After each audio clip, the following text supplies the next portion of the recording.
राम मंदिर एक महत्वपूर्ण हिंदू मंदिर है जो वर्तमान में भारत के उत्तर प्रदेश के अयोध्या में निर्माणाधीन है।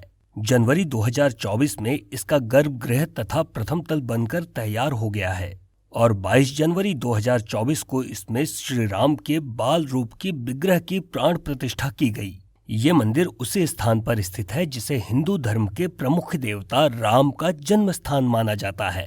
पहले इस स्थान पर बाबरी मस्जिद थी जिसका निर्माण एक मौजूदा गैर इस्लामिक ढांचे को ध्वस्त करने के बाद किया गया था, जिसे बाद में ध्वस्त कर दिया गया था। 2019 में भारत के सर्वोच्च न्यायालय ने विवादित भूमि पर फैसला सुनाया। उसने कहा कि ये भूमि हिंदुओं की है और इस पर राम मंदिर का निर्माण कर सकते हैं। मुसलमानों को मस्जिद बनाने के लिए जमीन का एक अलग टुकड़ा दे दिया जाएगा। अदालत ने साक्ष्य के रूप में भारतीय पुरातत्व सर्वेक्षण ASI की रिपोर्ट का हवाला दिया, जिसमें ध्वस्त की गई बाबरी मस्जिद के नीचे एक गैर इस्लामिक संरचना की मौजूदगी का सुझाव देने वाले सबूत दिए गए थे। राम मंदिर के निर्माण की शुरुआत के लिए भूमि पूजन 5 अगस्त 2020 को किया गया था। वर्तमान में निर्माणाधीन मंदिर की देखरेख श्री राम जन्मभूमि तीर्थ क्षेत्र ट्रस्ट द्वारा की जा रही है। मंदिर का उद्घाटन 22 जनवरी 2024 को हो चुका है। नए विग्रह की स्थापना के बाद 23 जनवरी से श्री राम मंदिर में श्रद्धालुओं को दोनों विग्रह के दर्शन का आनंद लेने के लिए अवसर मिल रहा है।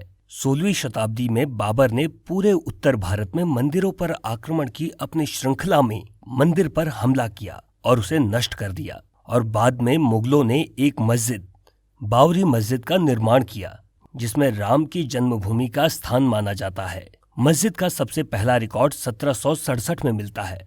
यहाँ धार्मिक हिंसा की पहली घटना 1853 में दर्ज की गई। दिसंबर 1858 में ब्रिटिश प्रशासन ने विवादित स्थल पर हिंदुओं को पूजा आयोजित करने से प्रतिबंध कर दिया। मस्जिद के बाहर अनुष्ठान आयोजित करने के लिए एक मंच बनाया गया था। 22 और 23 दिसंबर 1949 को रात को बाबरी मस्जिद के अंदर राम और सीता की मूर्तियां स्थापित की गईं और अगले दिन भक्त इकट्ठा होने लगे। तब राज्य ने CRPC की धारा 145 के तहत मंदिर पर नियंत्रण कर लिया और तब मुसलमानों को नहीं बल्कि हिंदुओं को उस स्थान पर पूजा करने की अनुमति मिल गई। 1980 के दशक में हिंदू राष्ट्रवादी परिवार संघ परिवार से संबंधित विश्व हिंदू परिषद ने हिंदुओं के लिए इस स्थान को पुनः प्राप्त करने और इस स्थान पर शिशु रामलला को समर्पित एक मंदिर बनाने के लिए एक नया आंदोलन शुरू किया। विश्व हिंदू परिषद ने जय श्री राम लिखी ईंट और धन इकट्ठा करना शुरू किया। बाद में प्रधानमंत्री राजीव गांधी के नेतृत्व वाली सरकार ने विश्व हिंदू परिषद को शिलान्यास के लिए आगे बढ़ने की अनुमति दी। तत्कालीन गृह मंत्री बूटा सिंह ने औपचारिक रूप से विश्व हिंदू परिषद के नेता अशोक सिंघल को अनुमति दी।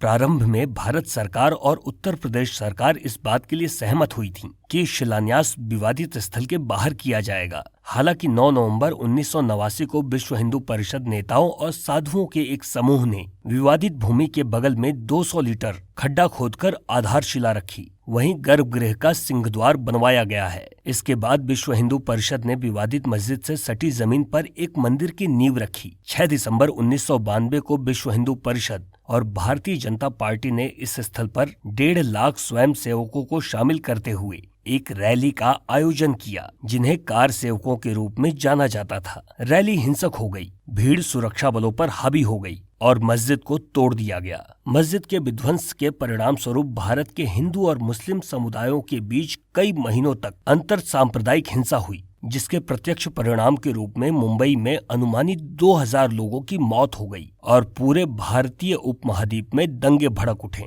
मस्जिद विध्वंस के एक दिन बाद 7 दिसंबर 1992 को न्यूयॉर्क टाइम्स ने बताया कि पूरे पाकिस्तान में 30 से अधिक हिंदू मंदिरों पर हमला किया गया। कुछ में आग लगा दी गई और एक को ध्वस्त कर दिया गया। बांग्लादेश में भी हिंदू मंदिरों पर हमले किए गए।